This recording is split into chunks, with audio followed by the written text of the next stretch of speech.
Invista em experiências. Regra número 2. Comece cedo a investir em experiências. Quando eu tinha 20 e poucos anos, meu colega de quarto na época, Jason Rufo, decidiu tirar 3 meses de folga do trabalho para fazer um mochilão pela Europa. Este é o mesmo amigo com quem eu estava dividindo o aluguel do apartamento do tamanho de um forno de pizza em Manhattan. Nós dois éramos atendentes e ganhávamos cerca de $18.000 por ano. Para viabilizar uma viagem como aquela, Jason teria que sair do emprego e pedir cerca de $10.000 para a única pessoa que lhe emprestaria tanto dinheiro, um agiota. Você sabe, aquele tipo de credor que não pede garantias e não se importa com seu score de crédito, porque tem outras maneiras de garantir que você pague. Quando soube disso, eu falei, você ficou maluco, cara? Pedir dinheiro emprestado a um agiota? Os caras vão quebrar suas 2 pernas. Eu não estava preocupado apenas com a segurança física de Jason. Ir para a Europa significava que ele também perderia oportunidades de crescer na carreira. Para mim, a ideia de fazer algo assim era tão estranha quanto ir à Lua. Eu não iria com ele de jeito nenhum. Mas Jason estava decidido, então pegou um voo para Londres, nervoso e animado por viajar sozinho com um passe de trem horário e sem roteiro definido. Quando ele voltou, alguns meses depois, não havia diferença perceptível entre a renda dele e a minha, mas as fotos e histórias de suas experiências mostravam que ele estava infinitamente mais rico por ter viajado. Você deve lembrar, isso foi no início dos anos 1990, antes da internet de alta velocidade e do Google Earth. Para ver como era Praga sem de fato ir até lá, era preciso ir atrás de um daqueles livros de fotos que ficam em mesas de centro, sabe? Portanto, ouvir as histórias de Jason e ver as fotos dele era como ouvir o relato de um explorador exótico. Na Alemanha, ele viu os horrores de Dachau. Na recém-formada República Tcheca, ouviu falar sobre a vida sob o regime comunista. Em Paris, fez 2 amigos e passaram a tarde sentados em um parque, saboreando baguetes com queijo e vinho, com a sensação de que tudo era possível. De lá, seguiu para as ilhas gregas. Em algum momento se apaixonou por uma mulher e fez sexo na praia pela primeira vez. Conhecendo moradores locais e jovens mochileiros de várias partes do mundo, Jason aprendeu mais sobre si mesmo e sobre outras pessoas e culturas, e sentiu seu mundo se abrir. As histórias sobre as coisas interessantes que viu e as conexões que fez foram tão incríveis que senti muita inveja e arrependimento por não ter ido junto. Um arrependimento que só aumentou com o passar do tempo. Quando finalmente fui para a Europa, aos 30 anos, já era tarde. Eu já estava um tanto velho e requintado para ficar em hostéis e para sair com um bando de caras de 20 e poucos. Além disso, aos 30 anos eu tinha muito mais responsabilidades do que aos 20, o que tornava muito mais difícil tirar meses de folga para viajar. Por fim, infelizmente, cheguei à conclusão de que deveria ter ido antes. Assim como eu, Jason sabe que planejou a viagem à Europa no momento certo. Hoje em dia eu não curtiria dormir em um hostel com mais 20 caras em um beliche horroroso, nem gostaria de carregar uma mochila de 30 quilos nos trens e pelas ruas. Mas ao contrário de mim, ele arriscou naquele momento e não precisou conviver com a dúvida. Apesar do empréstimo com juros altos, Jason sente o oposto de arrependimento por ter tomado aquela decisão. Tudo o que paguei considero uma pechincha diante das experiências que adquiri, diz ele. São coisas que ninguém pode tirar de mim, e eu não trocaria essas lembranças por dinheiro nenhum no mundo. Em outras palavras, o que ele ganhou com aquela viagem não tem preço. Jason foi para seu mochilão pela Europa na base da intuição e do improviso. Ele não estava planejando a vida inteira e decidindo de forma consciente investir em experiências quando era jovem. De certa maneira, ele teve sorte por seus instintos terem levado a uma decisão tão importante. Mas, normalmente, os instintos não são suficientes, e muitas vezes nos levam para o caminho errado. Meu objetivo ao longo deste livro é torná-lo muito mais determinado em suas escolhas de vida. Quero ajudá-lo a usar dados e raciocínio para descobrir o que fazer, assim, tomar decisões melhores. E, neste capítulo, isso significa mostrar como pensar sobre suas experiências de vida de uma forma mais quantitativa do que provavelmente você está acostumado a fazer. O negócio da sua vida. O ponto principal aqui é que sua vida é a soma de suas experiências. Isso significa apenas que tudo que você faz, todas as vivências diárias, semanais, mensais, anuais e únicas que você tem vão sendo acrescidas a quem você é. Quando olhar para trás, a riqueza dessas experiências será a medida de avaliação sobre quão plena foi a vida que você levou. Portanto, é lógico que é importante pensar e se esforçar a sério para planejar os tipos de experiências que deseja para si. Sem esse planejamento deliberado, você está fadado a seguir o caminho padrão e predeterminado de nossa cultura ao longo da vida, andar no piloto automático. Você chegará ao seu destino, a morte, mas provavelmente sem o tipo de jornada que teria escolhido para si mesmo. Infelizmente, é assim que muitas pessoas escolhem seguir. Para usar outra metáfora, elas constroem um poço, pegam uma bomba e colocam um aparelho para bombear a água para dentro de um copo. O copo se enche rapidamente, e logo a água começa a transbordar. Elas tomam um gole e continuam bombeando. E no final da vida, depois de décadas fazendo isso, elas percebem que ainda estão com sede. Um baita desperdício. Imagine o arrependimento que você sentiria se chegasse ao fim de seus dias e percebesse que não conseguiu viver uma vida cheia de experiências satisfatórias. Nas sábias palavras de Carson, o mordomo da série Downton Abbey, o negócio da vida é a aquisição de lembranças. No final, é tudo o que há. O conselho soa muito bom, mas também é o tipo de coisa que tende a entrar por um ouvido e sair pelo outro. A gente escuta, talvez concorde com a cabeça, e depois volta a fazer as coisas como de costume. Porém, quando meu pai estava em seus últimos dias, essa ideia me atingiu em cheio. Meu pai não teria conseguido aproveitar nenhum tipo de férias naquele momento. Sua capacidade física era muito baixa, e viajar representaria um risco muito alto. Em vez disso, dei a ele um presente descaradamente sentimental, um iPad cheio de lembranças. Ele havia jogado futebol americano pela Universidade de Iowa, inclusive durante 1959, ano em que os chamados Avéis venceram o Rose Bowl. Então, peguei imagens de destaque daquela temporada gloriosa, digitalizei e coloquei tudo no iPad, imaginando que esse formato tornaria as memórias mais vivas e facilmente acessíveis. É claro que ele adorou. Sentado com o iPad nas mãos, assistindo ao vídeo, meu pai ria e chorava. Mesmo estando muito velho para adquirir novas experiências significativas, ele ainda conseguiu se divertir muito com o vídeo de melhores momentos. Na verdade, ele achou aquele o melhor presente de todos. Foi quando percebi que, mais perto do fim da vida, tudo o que nos resta são as lembranças.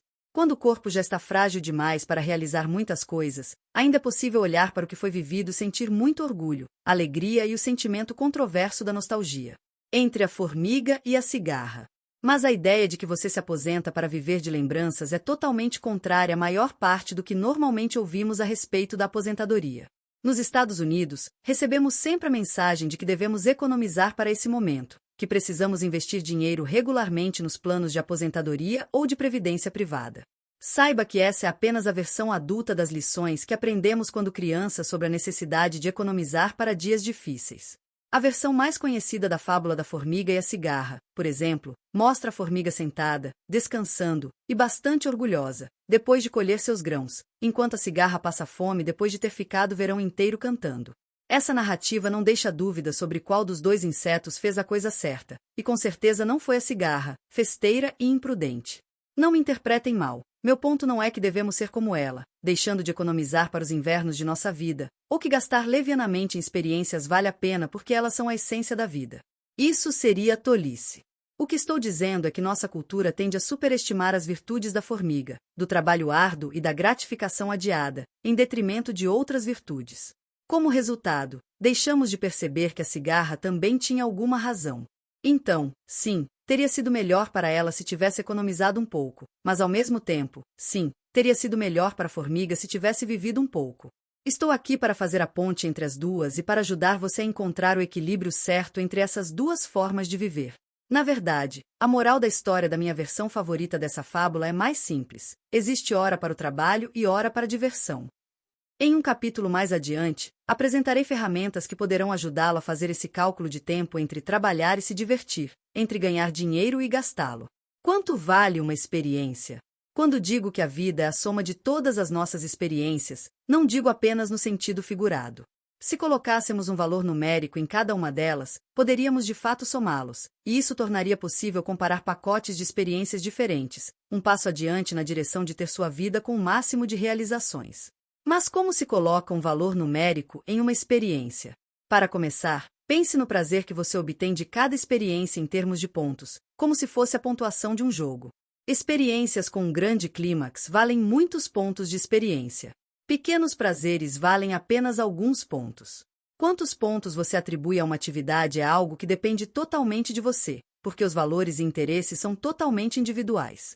Algumas pessoas gostam de coisas simples como cuidar do jardim, então elas diriam que todos os dias passados na jardinagem valem um grande número de pontos.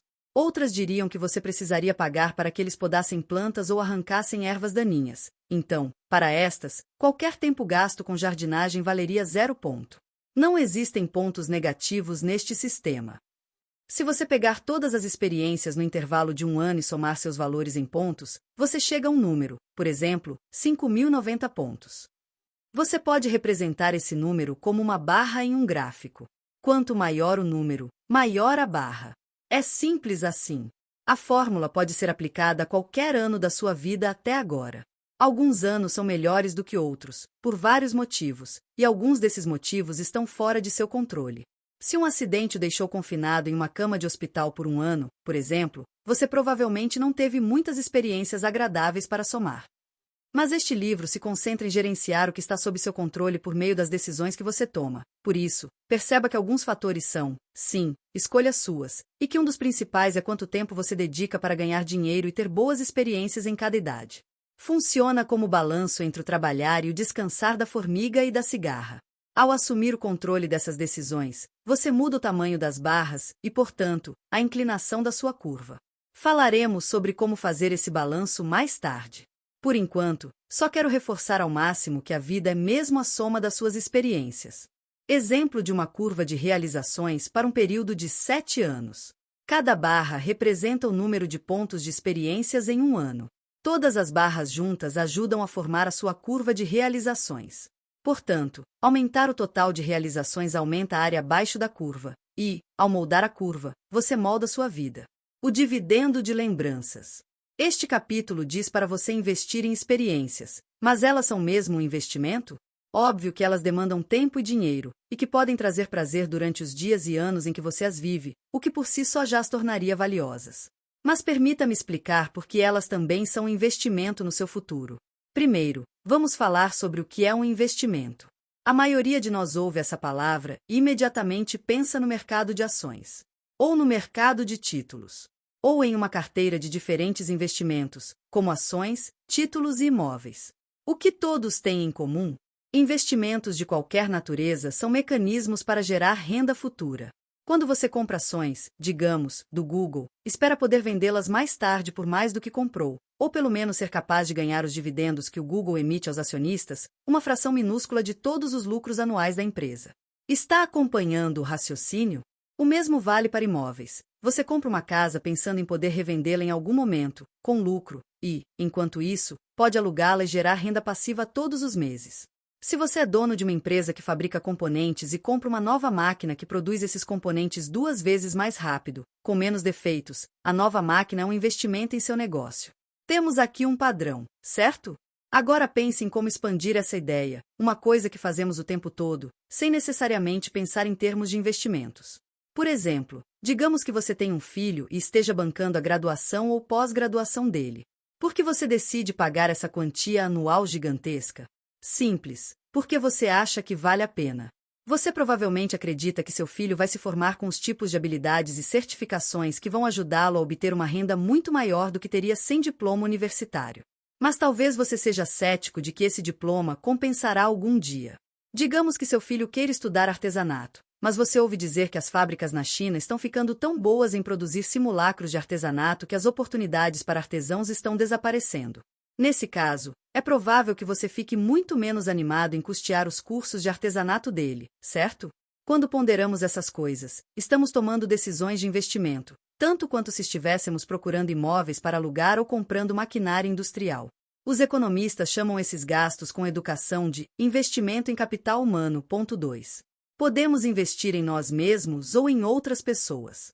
Fazemos isso sempre que achamos que o investimento trará retorno no futuro.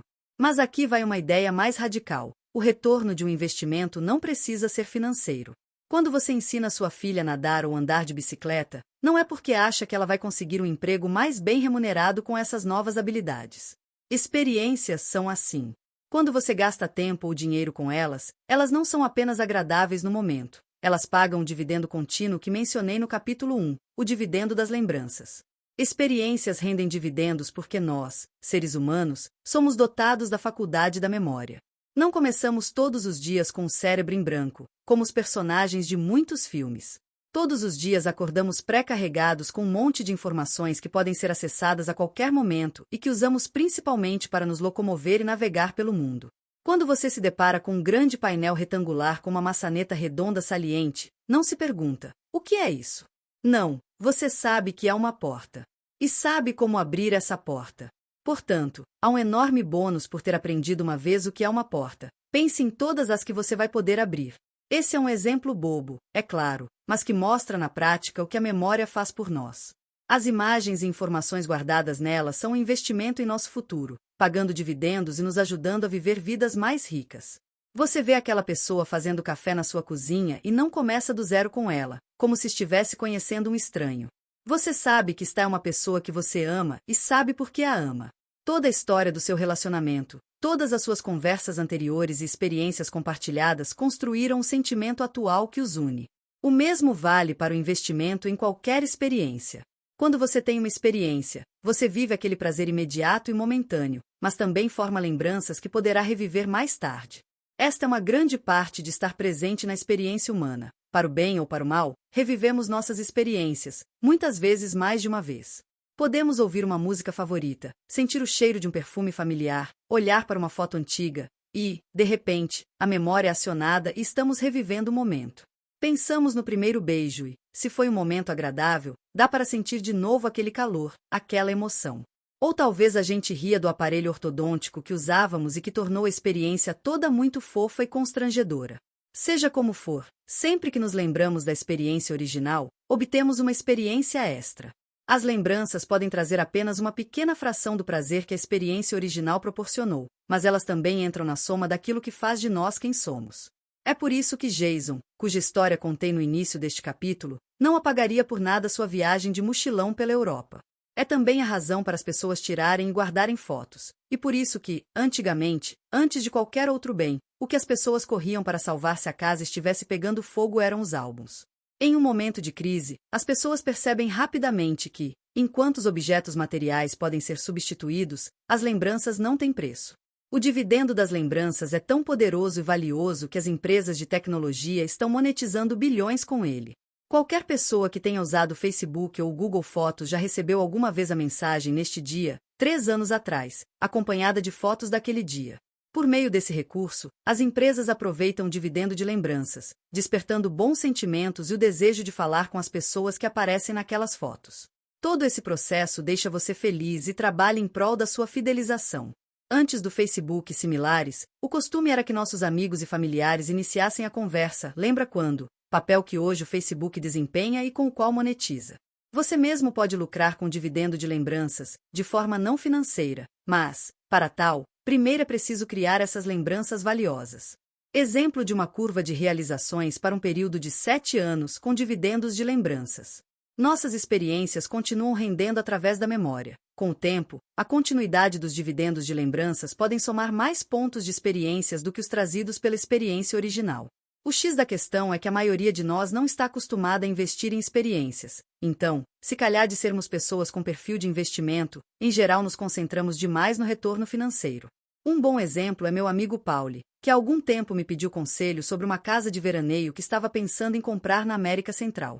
Não vou entediar você com jargão financeiro, visto que ele estava calculando coisas como taxas de juros e incentivos fiscais e outras considerações que faziam tudo parecer uma decisão de investimento difícil. Digamos apenas que ele estava olhando para a oportunidade de um ponto de vista muito conservador e tradicional. Será que essa casa seria um bom investimento imobiliário, capaz de me proporcionar um bom retorno financeiro nos próximos 10 a 15 anos? Meu conselho foi abandonar completamente essa abordagem. Esqueça o dinheiro, Pauli. Vamos conversar sobre o que você vai realmente ganhar com isso. Você tem a minha idade, lembrei a ele, não éramos mais 2 garotinhos. Então, vamos pensar no quanto você vai usar essa propriedade para investir em experiências pessoais. Ou seja, com que frequência você planeja ir e o que vai fazer quando estiver lá. Se você for para lá muitas vezes para viver férias maravilhosas, ficar com seus filhos e ter momentos insubstituíveis com sua família e amigos, bem, me parece o melhor negócio do planeta Terra. Eu continuei. Mas se você quer comprar esse imóvel só para deixá-lo parado sem fazer nada além de esperar a valorização do capital investido, então quem se importa se você vai ganhar 3% a mais com ele? Não há nada de especial ou verdadeiramente transformador em um ganho extra de 3% com imóveis no exterior. É só mais um entre 1 milhão de tipos de investimentos que você poderia fazer. Esses 3% extra são ainda mais insignificantes quando você começa aos 50 anos. Investir em experiências, por outro lado, pode mudar a sua vida de verdade, mesmo aos 50 anos. O que estou querendo dizer com isso é que, como tantas pessoas que investem em imóveis, Paulo estava pensando apenas no retorno sobre o patrimônio líquido, e não no retorno sobre experiência. Para mim, isso é apenas mais uma versão do mesmo erro sobre o qual estou sempre tentando alertar as pessoas. Acumular ganhos sobre ganhos e se esquecer de que o objetivo de ganhar dinheiro é poder gastá-lo com experiências que fazem da vida o que ela é. 3. Pense a respeito. Sejam quais forem as experiências que desejamos. Aprender alguma coisa nova, esquiar, ver nossos filhos crescerem, viajar, desfrutar de ótimas refeições com amigos, promover uma causa política, assistir a shows ao vivo, ou qualquer um dos trilhões de combinações de experiências disponíveis. É para obtê-las que nós acumulamos dinheiro. Além disso, graças aos dividendos de lembranças, essas experiências trazem alguma taxa de retorno, que por vezes pode ser altíssima. Era disso que Jason estava falando quando disse que não trocaria experiência na Europa por dinheiro nenhum. É claro que a maioria das experiências não será tão transformadora quanto o mochilão pela Europa durante a juventude, e por isso não trarão uma taxa de retorno tão impressionante. Mas a verdade é que obtemos um retorno de todas as nossas experiências, em menor ou maior escala. Gastamos dinheiro com elas pelo mesmo motivo pelo qual gastamos dinheiro com investimentos financeiros, para ajudar nosso dinheiro a crescer, com o objetivo final de gerar mais ou melhores experiências. Digo e repito, tem muita gente por aí que parece ter se esquecido de que esse é o objetivo de ganhar, economizar e investir dinheiro. Quando você pergunta às pessoas para que elas estão economizando, na maioria das vezes a resposta é para a aposentadoria. Até certo ponto, eu entendo. Todos nós precisamos economizar e investir alguma quantia de dinheiro para esse momento. Afinal, ninguém quer passar fome na velhice ou ser sustentado pelos filhos. Mas entenda, como o objetivo do dinheiro é pagar por experiências, investir dinheiro para obter um retorno que garanta experiências é o mesmo que pagar por experiências indiretamente. Por que passar por tudo isso quando você pode simplesmente investir diretamente nelas, e ainda obter retorno? Não só por isso. Lembre-se de que o número de experiências reais disponíveis diminui à medida que envelhecemos. Sim, precisamos de dinheiro para sobreviver na aposentadoria, mas a principal coisa que faremos nesse período será relembrar o que vivemos. Certifique-se de investir o suficiente nas experiências que você relembrará. Comece cedo, comece cedo, comece cedo. Quando você começa a pensar nos dividendos de lembranças, uma coisa fica bem evidente: vale a pena investir cedo. Quanto mais cedo você começa, mais tempo terá para colhê-los. Por exemplo, se você começar aos 20 anos e não aos 30, seu gráfico terá uma cauda longa, e é mais provável que os pontos adicionados na cauda sejam maiores do que a cabeça do gráfico, representada pelo número de pontos de experiências correspondentes ao evento inicial. Isso deixa claro que, quanto mais próximo você estiver da morte quando começar a ter experiências maravilhosas, menos dividendos você receberá. Então, quando reforço a importância de investir em experiências, estou dando um conselho de investimento bem padrão. O próprio Warren Buffett recomenda: comece cedo. Comecei a construir esta pequena bola de neve no topo de uma colina muito longa. O truque para ter uma colina muito longa é começar muito jovem ou viver até ficar muito velho. A maioria dos consultores de investimentos recomendam que as pessoas comecem algum plano de aposentadoria ainda bem jovens. Ou seja, muitos conselhos de investimento são mais ou menos assim: comece cedo, comece cedo, comece cedo. Warren Buffett e outros caras do mercado de investimentos estão tentando fazer a riqueza crescer com o dinheiro, mas eu estou tentando fazer a vida crescer em riquezas. E quando digo riquezas, quero dizer riqueza de experiências, aventuras, lembranças, ser rico por todas as razões pelas quais acumulamos dinheiro. Então, aqui está meu conselho de investimento de forma resumida. Invista nas experiências da sua vida e comece cedo, comece cedo, comece cedo. Sei que você deve estar se perguntando: mas Bill, como você espera que eu invista em experiências no início da vida se eu mal tenho grana? Bem, investir em experiências não significa gastar um dinheiro que você não tem. É verdade que, em geral, o prazer ou a satisfação com as experiências é uma função tanto do tempo quanto do dinheiro. Em geral, quanto mais tempo e dinheiro você gasta em experiências, mais satisfação você obterá delas.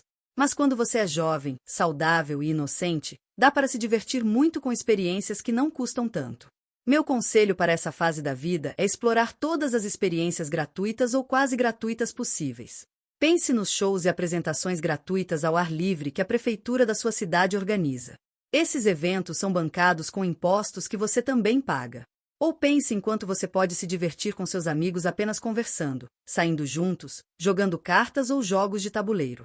Ou quanto da sua cidade há para ver e explorar a pé ou usando o transporte público. A maioria de nós não está aproveitando ao máximo essas oportunidades de diversão gratuita ou de baixíssimo custo. Eu sei que não estou. E você? Escolha sua própria aventura. Ao longo da vida, muitas experiências nos são impostas, especialmente quando somos mais novos. Precisamos ir para a escola, e na aula de ciências nos pedem para dissecar um sapo. Talvez você diga, mas eu não quero dissecar um sapo, e seu professor retruca. Bem, se você não dissecar o sapo, vai ser reprovado na matéria. Sua resposta? Ah, tudo bem, então. Vou dissecar o sapo. Você não tem muita escolha. Mas quando somos adultos esse cenário muda, e temos o direito de decidir a melhor forma de explorar a vida e onde, como e quando investir nosso tempo e dinheiro. Infelizmente, a maioria das pessoas faz um uso muito limitado dessa liberdade. Fazemos algumas escolhas conscientes, até certo ponto. Escolhemos os nossos empregos, os nossos hobbies, os nossos relacionamentos, os nossos destinos de férias, mas passamos grande parte da nossa vida no piloto automático. Nos movemos pelo mundo como se alguém tivesse programado as nossas ações e não refletimos com cuidado sobre as formas com que estamos gastando nosso tempo e dinheiro. É bem fácil perceber isso com o hábito do café. Muitas pessoas param todos os dias para tomar seu café em alguma cafeteria gourmet, mas não se dão conta de que todas essas pequenas indulgências representam um gasto bastante alto ao longo de um ano. 4. Não estou aqui para dizer que você deve deixar de tomar o seu café todos os dias para economizar dinheiro e assim ficar rico. Na verdade, a última coisa que quero é que você chegue ao fim da vida rico em dinheiro e pobre em experiências agradáveis. Mas imagine só todas as experiências que você poderia ter com todo o dinheiro que gasta diariamente com seu frappuccino. É claro que, quando falo sobre isso, a resposta que geralmente recebo é mas eu gosto de tomar meu Starbucks todos os dias. Como argumentar contra isso? Se a pessoa está feliz com isso, maravilha. Mas posso dizer o seguinte, pelo menos esteja ciente do quanto esse hábito custa. Por exemplo, você pode dizer a si mesmo, com base no que estou gastando no Starbucks, posso comprar uma passagem de ida e volta para qualquer lugar do país de 3 em 3 meses. Será que prefiro fazer uma viagem ou seguir com meus frappuccinos? A resposta depende de você, e sua escolha pode ainda assim ser o Starbucks. Se você pensou na questão de forma ativa e tomou uma decisão ponderada, ao menos não está mais agindo no piloto automático. Fazer escolhas calculadas sobre como gastar seu dinheiro e seu tempo é a essência para aproveitar ao máximo sua energia vital. Recomendações. Lembre-se de que cedo é agora. Entre as experiências sobre as quais você pensou anteriormente, pense em quais seriam apropriadas para investir hoje, este mês ou este ano. Se você está resistindo a realizá-las agora, pense sobre os riscos de não as realizar agora. Pense nas pessoas com quem você gostaria de ter experiências, e pense em quantos dividendos de lembranças receberá se vivê-las mais cedo em vez de mais tarde. Pense em como você pode aumentar ativamente seus dividendos. Ajudaria se você tirasse mais fotos em ocasiões especiais? Se planejasse mais encontros com pessoas com quem você compartilhou bons momentos no passado? Se fizesse um compilado desses momentos em vídeo ou em um álbum de fotos?